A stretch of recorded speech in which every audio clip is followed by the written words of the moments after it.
Well, welcome back, ladies and gentlemen, and it's really good to have you here. And you'll probably notice the lovely young Lacey Cooper is no longer here. No? And we have Archie Dickinson.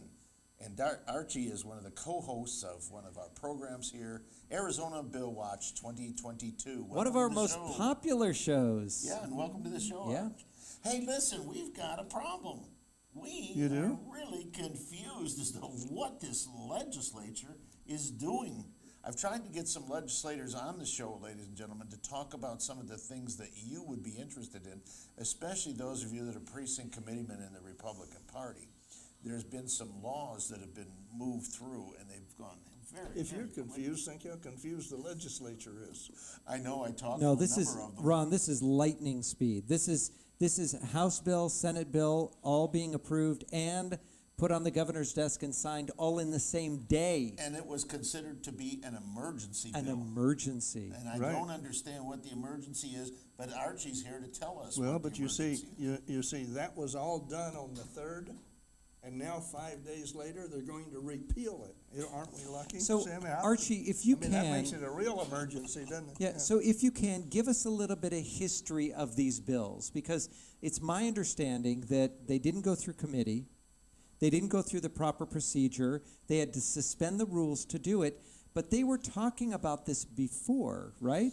I think they've been talking about this for a number of months. I don't have the faintest idea. This came out of the blue for the most people, and you know, Who's the one who has sponsored this bill? Who wrote it? I don't know who wrote it. I can tell you that the prime sponsor of the one coming out of the House was Rusty Bauer. Rusty Bowers. Well, that's And the his- one This is coming the out Speaker of of the Senate, House. the Yes. Speaker of the House and the President of the Senate sponsored it in the Senate. All right, so And they both screwed up. so we have Pardon my we have French, yeah. legislation that was being worked on behind the scenes, Yes. and the Senate President Karen Fann and the Speaker of the House Rusty Bowers, they have the ability to pull out the bill that they want and put it right on the floor, right? The Well- normal procedure is to send it to committee first. It's got to be voted, then it comes back to their desk. But Well, this- they have the determination as to whether or not they want to present a bill right. to a committee, all right? In this particular instance, though, they went to the Rules Committee, both of them went to the Rules Committee in the Senate and the Rules Committee in the House, and said, this is an emergency bill, we can't go by our normal procedures, so we're going to need to suspend the rules. So what So made they suspend the rule, the chairman of the Rules Committee then suspended the rules and allowed them to present this bill. It came in on the 3rd, it was introduced in the House on the 3rd, it was introduced in the Senate on the 3rd, it was heard in the House on the 3rd, it was heard in the Senate on the 3rd. They switched it over on the same day. It went, the bill in the House went to the Senate, the bill in the Senate came back to the House, and the Senate adopted the House version of the bill, and they passed it, and they sent it back to the House passed it again, and it went to the governor, and the governor signed it, all within one day. Okay, now that we know the process, what does this bill do that we couldn't live without it as an emergency? What does it affect to the committeeman process in the state of Arizona? Well, this is not just a matter of what it does to the precinct committeeman. This is a matter of what it does to every elected office in the state of Arizona. Now, there is a bill that has been introduced. It was introduced today, and one in the House by Rusty Bowers, and in the process of attempting to repeal section bill, which relates only to precinct committeemen. But they're doing nothing about the portion of the bill that relates to every other elective office in the state. And it has some of the same problems, but they will not address it. So let's first of all, so for our viewing audience, so Rusty Bowers, Republican, right? If you say so. Speaker of the House. He's got an R. How about His that? name, I don't All right. recognize- He said it's not that important that the whole legislative body take a look at this, read it through, send it to the appropriate committee, and let's talk about this to make it happen. They made a unilateral decision that said we need to go and suspend the existing rules to be able to push this through as fast as we can. And now, we second thought, there's in there that we don't really like. Well, you have to understand, they didn't catch that. The public caught it. The public, in reading the bill, said, "What are you people doing? And Are it you is- nuts?" It's been an uproar. It's been an uproar, absolute uproar. Yes. Turning- And with justification. I just saw an email from Turning Point Action, and they said you must get down there for the hearings on this. Located there, Arizona State Capitol, 1700 West Washington, 3:30. Repeal of bills, Senate Bill 1720 and House Bill 2840. People are outraged. Now, are they expecting, because it says here, to speak up for the repeal bills, to repeal the bills? Understand. But what you're saying is they don't want to repeal the whole bill, they just want to repeal one portion of the bill. Is that Yeah, correct? Under the, go to 2840. Got here. I also had I printed out 1720, but for some reason or other I didn't bring it with me. But basically what it says is Laws 2022, Chapter 3, Section 4 is repealed. That's all it says. That's it. That's all it says. Now, if you go Section 4, page 6, starts on page yes, and there's only a very but I mean you've got 4 or 5 pages, you got 6 pages of the bill. What about the rest of the bill? Are you going to leave it? I mean, there is problems all over this Yeah, bill. read a couple of the problems. Can you read a couple of them? Well- Or summarize them? Well, okay. And page 3, there is an amended provision, and it says the new boundaries for congressional districts or legislative districts are established and effective subsequent to January 2nd of the year of the general election and before the first date. Okay, then you go on down below, it says adopted after the last date. Now, which one is the first date that applies? Last date that applies. Which one is it? All right. Then they also said or district and the original bill said or precinct. Well, they struck out or precinct, but then down in the bottom it says the new district office or precinct. So they put precinct back in. So why are we taking it out in one spot and putting it back in another? I mean, it makes no sense. Also, they talked, the other thing is election precincts. You know what an election precinct is? No. It's not described, it's not defined anywhere in the code. Such thing as an election precinct, it's a polling place. An election precinct is a polling place. It's not a precinct. And an election precinct or a polling place can cover 2 or 3 different precincts. Now, are they going to say, you know what, this was an emergency, so we tried to throw it as best as we could? But we have to live with it. But I'd like What? to know, what is the emergency? Why did it have to be done in one day? Well, I mean, it didn't have to be done in one day, but I mean, the problem with it is all of this was brought about by the fact of redistricting.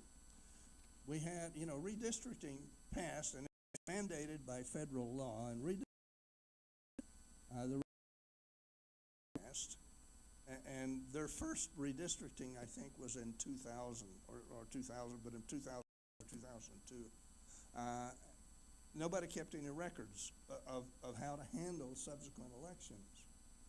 Well, it comes along 2012, and they still didn't keep any records. We had redistricting, and nobody kept any No, I records. remember that. So That was a nobody disaster. knows how to go about the election of new officers for.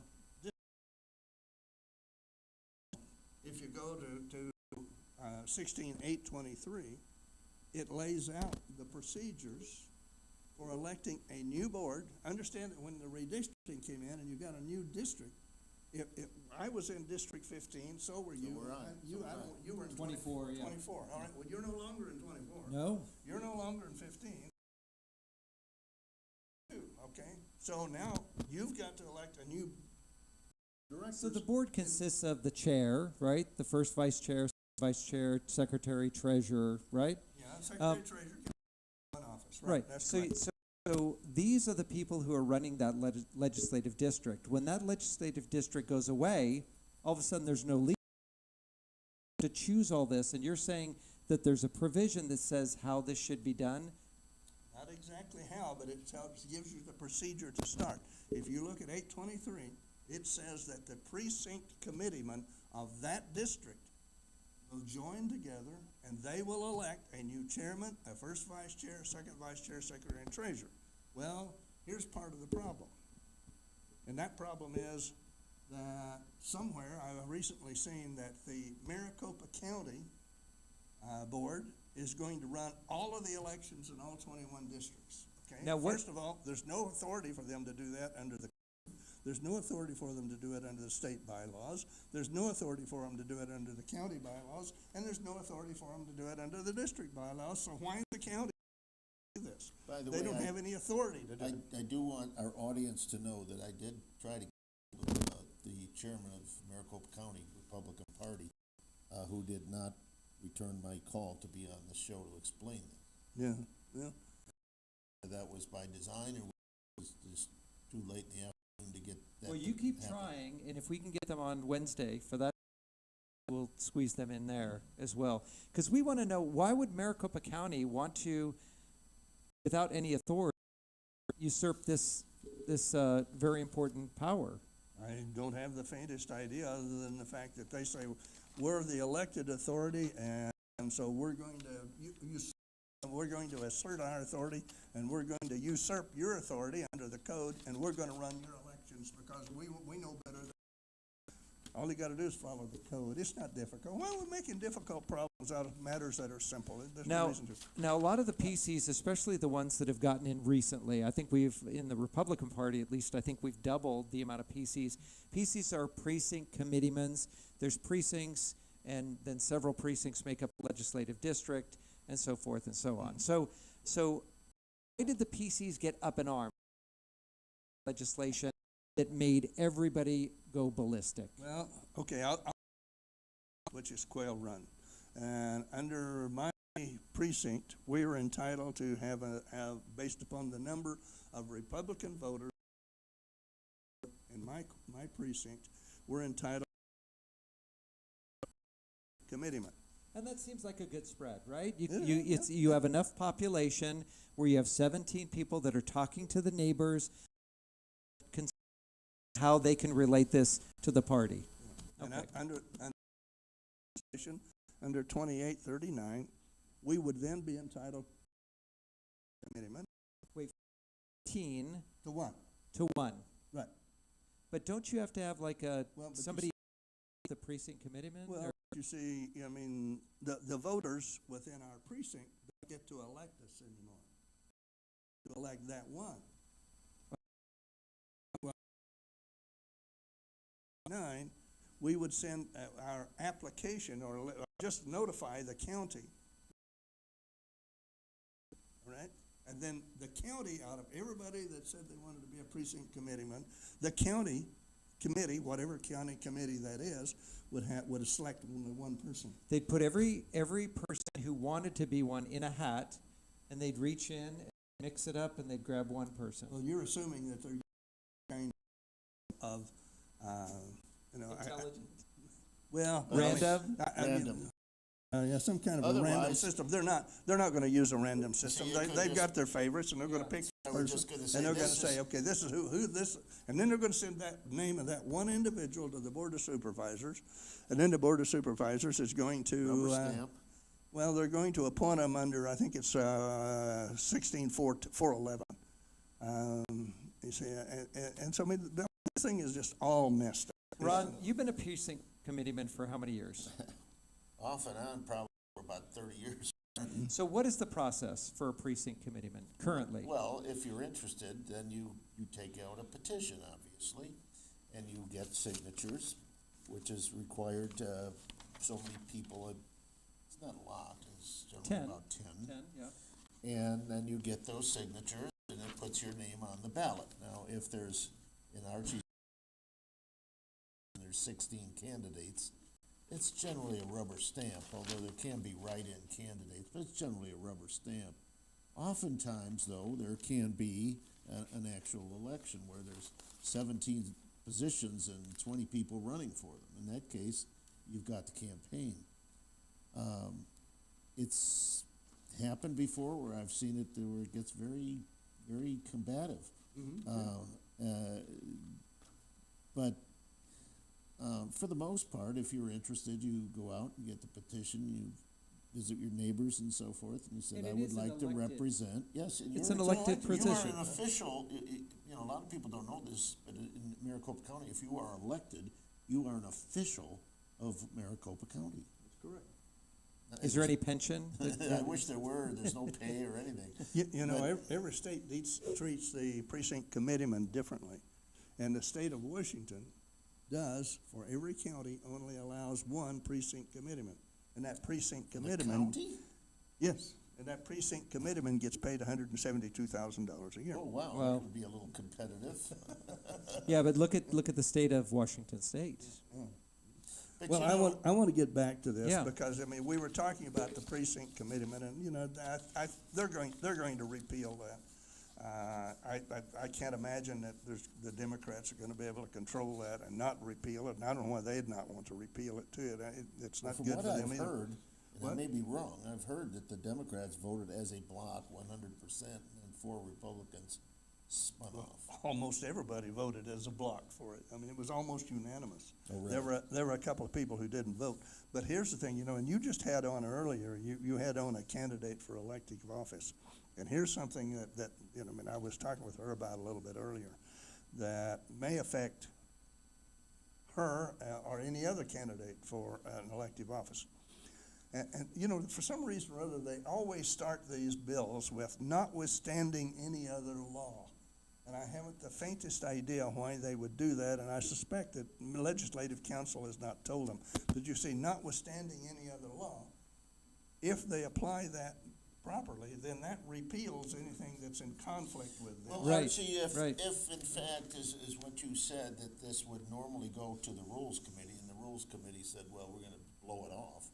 The Rules Committee, not having been made up of non-attorneys, I would think that they would ask the attorneys for the legislature to look at this and determine if there were other laws that. Well, I'll get to that. Okay.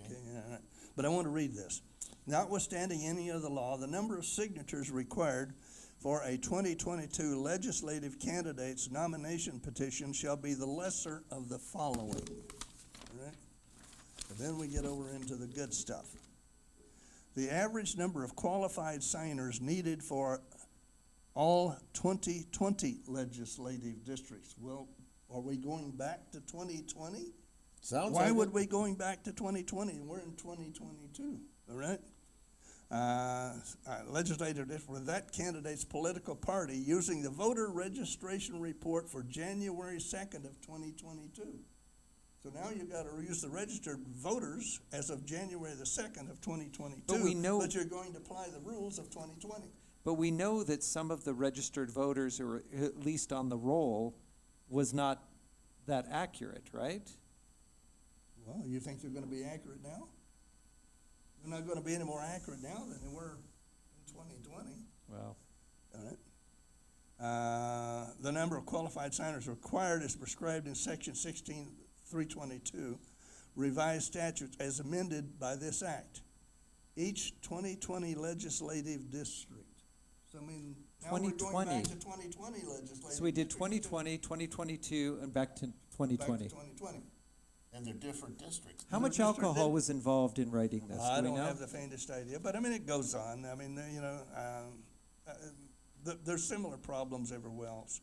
But the question that you've got to ask, that they keep referring to elective precincts as opposed to legislative district precincts. And there is a distinction between the two, right? But they don't seem to understand that. So, you know, that could affect, you know, the number of signatures that the people need to be on the ballot this year. You know, the question I would bring up is what constitutes an emergency legislation? I don't have the faintest idea. What would the criteria be to have the House and the Senate all produce bills, sign them, and go to the governor on the exact same day and sign there, without a waiting period at all, a seasoning at all, or? The public comment meeting. Well, I mean, you can't piece of legislation, but No, but on one in- that is so innocuous as this thing, I mean, you know, all three of us are precinct committeemen, it affects all three of us. absolutely. But we didn't know about it until after it But, was. but, After it was but the already passed. if it was an emergency, then what put it over to an emergency bill? What is, Ron, to Triggering your, mechanism. I right. don't know what the triggering mechanism would be. well, in my, I mean, it should be something that involves the public well-being. An Yeah. emergency should be something that involves the public well-being. but if we're going back to This doesn't involve 2020, the public if we're well-being. going, That's what they're saying. yeah. Repeal should be the entire bill. I hope do. that I agree. whoever's going tomorrow, that don't be satisfied with repeal of just the precinct committeemen, because as Archie is saying, there's things that affect future elections right here in this bill. Well, That's right. we've been dealing under the existing law for years, and we haven't had any problems. But now all of a sudden, It's they're an making it, emergency. and they're going to create a number of No, I problems. wouldn't say we haven't had any problems, but certainly. Had any problems determining how many signatures Oh, you've no, had no, yet? no. Right? I mean, we've had problems, but we haven't, but not along those. And now, She said a single Democrat signed this? I don't know. It's I heard that almost every unanimous. Democrat voted for it. Okay. Yeah. So this was unanimous throughout the House and the Senate, both? not unanimous, but it was Okay. almost. I think there was Republicans. only 2 or 3 people in the House and in the Senate, and I think they were just non-voters. I don't think that they Wow. voted against it. Now, I got a couple of other things. Remember, we were talking about 2020 and 2022? Yes. All right? Now, here's something for you to be aware of, and maybe they are and maybe they're not. Now, this is a statute that's been signed, it's now law.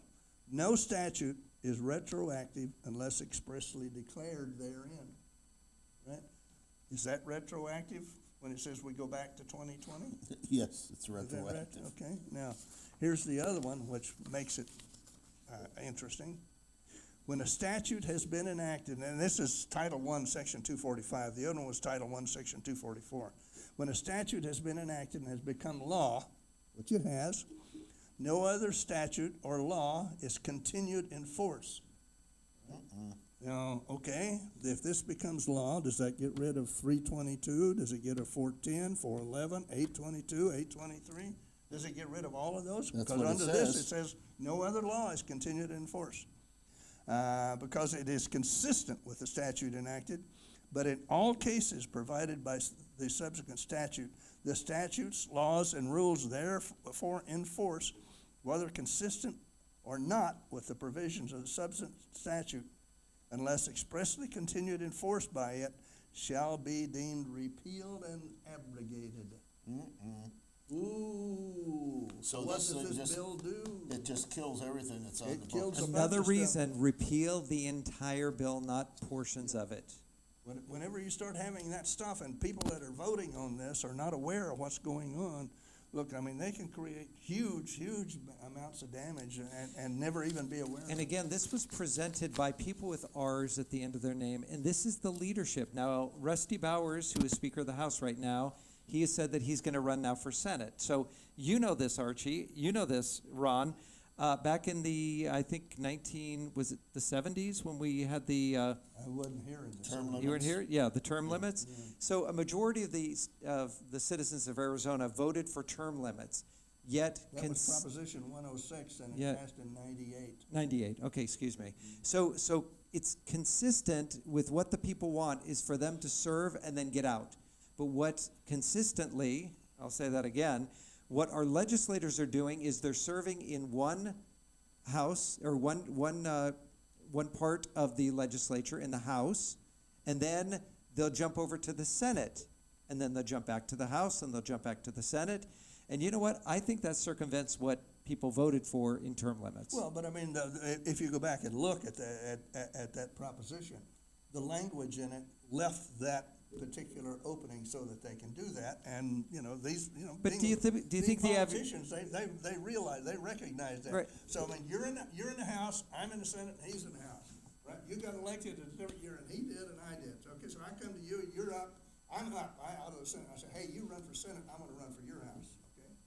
Now, 2 years ago, his time's gonna be up in the House. Right. And you say, hey, you run for the Senate, and I'll run for your House. Right.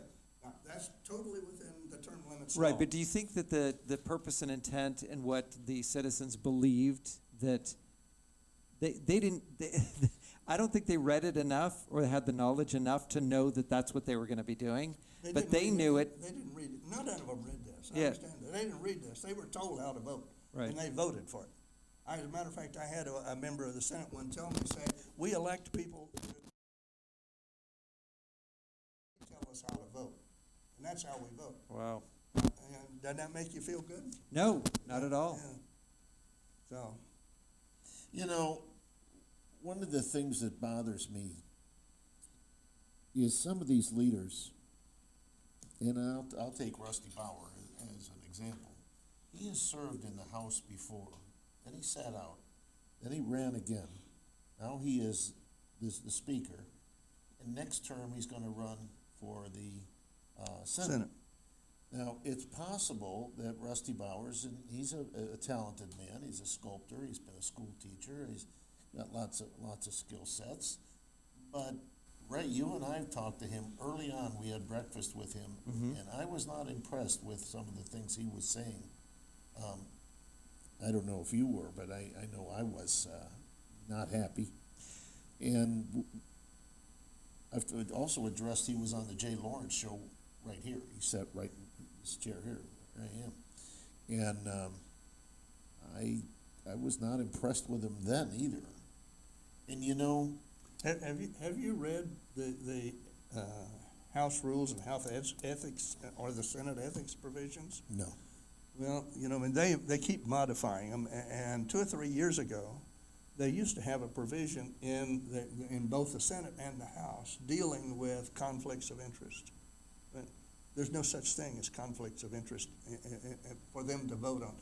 As a member of the legislation, I can introduce a bill to provide myself as a school teacher or a police officer or whatever else I am, to give me a 20% raise or a 30% raise, and if everybody votes for it, I've done it. I don't have any conflict of interest under the rules. That is totally absurd. Yeah. Well, Totally there have been some on the president of the Senate, as you know, that's been quite controversial as well. Oh, no, yeah.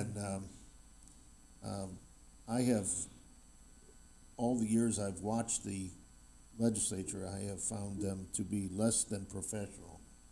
But, we don't pay them a lot of money. But I don't think it's a question of money necessarily. I think They it's a only work question- for Integrity. 100 days. It's Integrity? integrity and the desire for power. I just wish we could go back to you are a statesman, you are a true public servant, you have been very blessed in what our governmental system has been able to provide, you've been able to do well, and you give up that for a certain period of time, you go and you serve, and then you come back out. It is not a career And position to be It's in. considered to be an honorable position to Absolutely. be in there, to represent a certain clientele with their position, not to enhance yourself. Well, let me ask you both this question, all right? I'm a member of the House, or I'm a member of the Senate, but I'm also a school teacher, right? Now, I'm getting paid as a member of the House, I'm accruing a retirement as a member of the House, but I'm currently also a school teacher, so I'm getting paid as a school teacher, and I'm accruing a retirement and benefits as a school teacher. Is there a problem with that? Well, yeah. Yeah, I think there's a especially. real problem with Yeah. that. I mean, if you're going to be one, you need to give up the other. And Archie, I don't know if you're aware of this, but my background, I have worked for the Auditor General of the State of Arizona, and I have worked as an auditor with the Arizona Corporation Commission and with the Department of Revenue here, it wasn't revenue, but it was the transportation, because they had a revenue for truckers and gasoline or tax issues. And whenever I would have to go testify, if I had any, and I mean any conflicts of interest, and at one time I had worked for Arizona Public Service Company, and then the rates for Arizona Public Service Company are reviewed and authorized by the Corporation Commission. And whenever I was given a case, said, here, we'd like you to work on Arizona Public Service case, I would always say, I don't believe I can do that because I was employed there and I might have a conflict of interest. Now, the way they got around that, they asked, both APS and the state asked if I could be fair. And I said, yes, I think I can be fair. But it was incumbent upon me to recuse myself because it was the proper thing to do and say I might have an interest in that company because of that. But I don't see that happening here. We, those of us in the know that President Fan has some conflicts of interest with highway issues. I think so, yeah. And, you know, she should never be voting on any highway issues that had anything to do with signage and traffic control. And tell our audience why. Well, first of all, what she does is her company put up some of the safety barriers and that on the side of the road. I don't know if they actually made some of the signs that said, you know, this is a dangerous curve or slow down, those.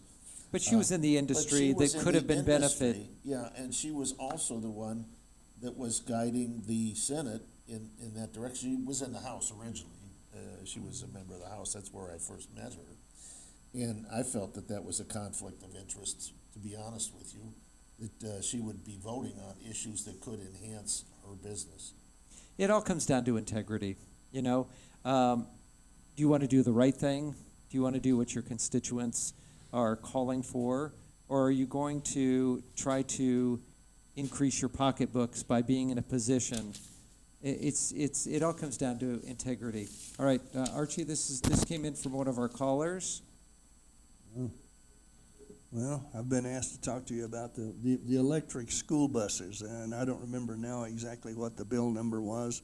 It came out of the House, as I recall, but it makes a provision that henceforth and starting in 2022, all school districts for transporting children, Right. From home to school or to athletic events or whatever, that they can only contract with people who provide electric school buses.